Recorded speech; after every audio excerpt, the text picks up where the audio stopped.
ဆိုလိုကဝင်တားပေးလိုက်ပါတယ်။၎င်းတောင်ခုတ်ပြက်ခဲ့တဲ့ဒန်နာယီကိုစာမူရိုင်းဆိုလို့အကြောင်းကြားတဲ့ကတွေးကြည့်နေတဲ့ဆိုလိုရဲ့ဆန္ဒကပြေဝသွားခဲ့ပြီးလူဖီကလည်းမိုရီယာစီကနေသူတို့အရေးတွေကိုပြန်ပေးဖို့တောင်းနေတဲ့အချိန်နာမီကိုနမ်းမို့လုပ်နေတဲ့အဘတ်စလုံကပါကျွန်းကြီးရဲ့တုံခါမှုကြောင့်တိုင်ပတ်နေရတာဖြစ်ပါတယ်။တစ်ဖက်မှာလည်းတန်မာတဲ့ရူမာကိုတော့နောက်ပြန်ဆုတ်သွားကြည့်တဲ့ဆိုလိုရဲ့အိမ်ကကြောင့်ဘရုတ်ကလက်ခံမယ်ဆိုရင်အရေးဖန်ကြီးကိုဆိုလိုကိုအပ်ထားလိုက်လို့ဖရန်ကီကပြောတဲ့အတွက်ဘရုတ်လည်းသူမတက်နိုင်တဲ့အဆုံးအားကိုးဖို့ပဲဆုံးဖြတ်လိုက်ရပါတယ်။ဒါပေမဲ့ဆိုလိုမျက်လုံးနဲ့နေနေတာကရူမာလက်ထက်ကလက်ရောက်ဓာတ်သွားကိုဖြစ်ပြီးရူမာကလည်းသူ့ဓာတ်ကကဘာပေါ်မှာဒုတိယအကောင်းဆုံးအဆင့်ရှိတဲ့အိုဝါဆာမိုနို Great Sword 21လက်ထဲရတစ်ချောင်းနမဲကြီးတာရှူဆူရီလို့ပြောပြလိုက်တော့ Ennis Lobby မှာဓာတ်တစ်ချောင်းဆုံးရှုံးခဲ့ရတဲ့ဆိုလို့ရှူဆူရီကိုမရရအောင်တိုက်ပြီးကိုဆုံးဖြတ်လိုက်ပါတယ်။ဓာတ်၃ချောင်းစတိုင်၃လို့ပြုတ်တော့နောက်တစ်ချောင်းလူကြီးရဲ့အကြောင်းဆိုလိုကပြောလိုက်တော့ရူမာလည်းသဘောကျသွားတယ်။နှစ်ယောက်သားရဲ့တက်ခတ်မှုကပထမတစ်ချက်မှာကျန်းမြင့်ကကြောက်သွားပြီးပျက်စီးသွားလောက်ပြင်းထန်တာကိုမြင်လိုက်ရပါတယ်။ဘရိုကရဲ့ထိုးပေါက်တဲ့အကွက်ကိုသူတော်မသုံးနိုင်တဲ့ပစ္စတိုလိုကျင်းရတဲ့ရူမာကသုံးပြလိုက်တော့သူတို့နှစ်ယောက်က level ကွာဟမှုကိုလက်တွေ့မြင်ရပြီးဆိုလိုရဲ့ခုတ်ဖြတ်မှုကလည်းနောက်ကနိုင်ရတဲ့ကုလုံးပျက်စီးသွားတာတွေ့လိုက်ရပါတယ်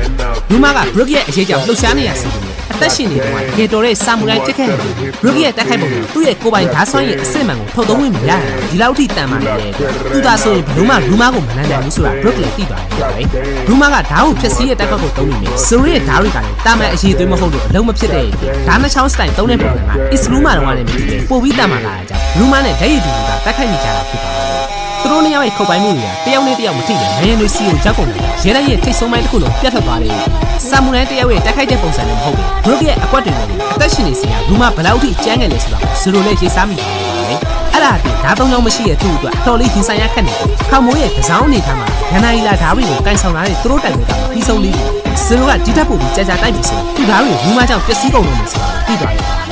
ဒါပေမဲ့ရူမာကိုယ်တိုင်ကလည်းသူ့ရဲ့အိမ်ကိုတိတ်ဆုံးမိသားခန္ဓာကိုယ်တစ်ခုနဲ့ဘရိုကရဲ့တက်ခိုက်ပုံကအမိမလိုက်နိုင်တဲ့အချိန်ကြာလေးဇူမီခန္ဓာကိုယ်ကတတိပိပျက်စီးနေဖြစ်တော့မယ်ဆိုတာကိုရေးပြီးလိုက်တယ်နိုင်ငံကာထားတဲ့ဂျာကနေဆိုလိုစီကိုခုတ်ပိုင်းလိုက်ပါတယ်